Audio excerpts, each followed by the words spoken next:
जिसे सुन पल भर को सन्नाटा छा गया। वस्तु स्थिति को देखने का नज़रिया टीचर्स का, स्वयं का और चहक का कितना उलट था। चहक का नन्हा मन अपनी सुविधा और बेहतर प्रदर्शन की चाह में पेंसिल की सुंदरता को दरकिनार कर उसकी लंबाई घटा देता था और पकड़ने योग्य बना लेता था। उसकी मंशा साफ थी। छोटे बच्चे शायद यूं ही सहजता से अपनी समस्या का हल निकाल लेते हैं। जो उसने अभी कहा है, काश उसकी टीचर ने भी सुना होता, आसपास के पेरेंट्स ने भी सुना होता तो कितना अच्छा होता।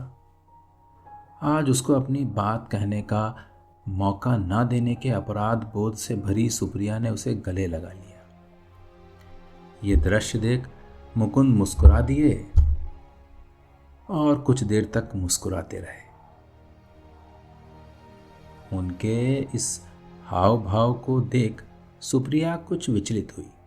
उसे लगा मुकुंद कुछ कहना चाहते हैं पर कह नहीं पा रहे। मुकुंद को मुस्कुराते देख सुप्रिया पूछे बगैर रह नहीं पाई। जब से चहक की बात सुनी है आप यूं ही मुस्कुरा रहे हो, क्या बात है बताओ ना। ये सुनकर मुकुंद गंभीरता से बोले, पिछले हफ्ते तुम मुझसे नाराज रही कि काका के सामने मैं अपने कद को घटाकर एक सस्ता व्यवहार क्यों कर रहा हूं। उसका भी यही जवाब है सुप्रिया। अपना बड़ा हुआ कद दिखाकर मैं उन्हें भावहीन नहीं करना चाहता था। पुरानी संजोई यादें और उन दिनों की मीठी कसक कुछ काका और कुछ मेरे मन को उद्वेलित कर गई। पुराने संस्मरणों की सुंदर लेखनी मन पर सुकून अंकित कर गई। आज की भागम भाग और दिखावे की दुनिया में ऐसा सुकून, संतोष मिलना लगभग असंभव है।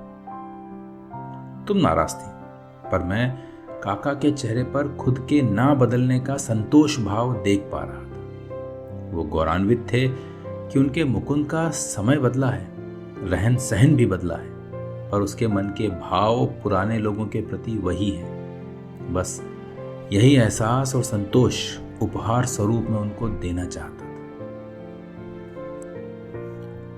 मुकुंद की बात समझकर सुप्रिया हथियार डालती हुई सी बोली, पर मुकुंद तरक्की करना गुनाह नहीं है, उसे किसी के लिए भी छिपाना सही नहीं है। सुप्रिया, तुम्हें क्या लगा मैंने सब कुछ काका के लिए किया?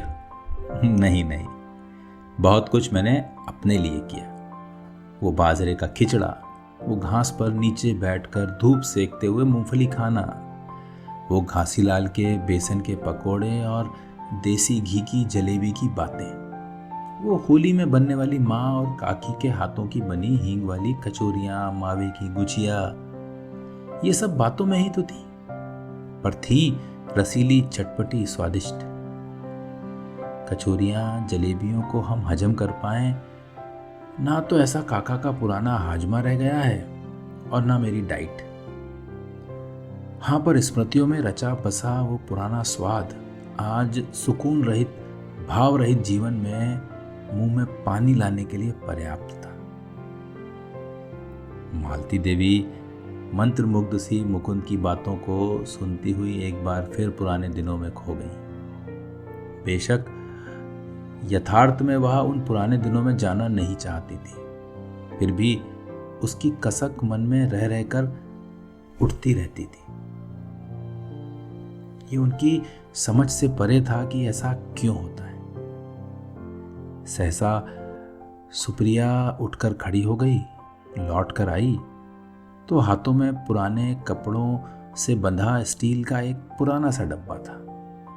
उसे खोला तो देसी घी की महक नाक में घुस गई। सुप्रिया मुकुंद की दाल में घी डालते हुए बोली, काका दे गए थे, मैंने स्टोर में बड़ी उपेक्षा से रख दिया था, पर अभी अभी महसूस किया कि इसकी कीमत वाकई लगाई नहीं जा सकती, अनमोल है। मालती देवी ने चुपके से आंसू पोंछ लिए और मुकुंद ने कुछ गर्व और कुछ प्यार से सुप्रिया का हाथ चुपके से पकड़ते हुए उसे कह दिया, थैंक यू। बस इतना सा ही था आज का किस्सा। रेडियो सेज 89.6 FM पर आपसे रूबरू है शो किस्से जिंदगी के विद नितिन राठौर। किस्से जो हौले से छू जाएं मन के हिस्से।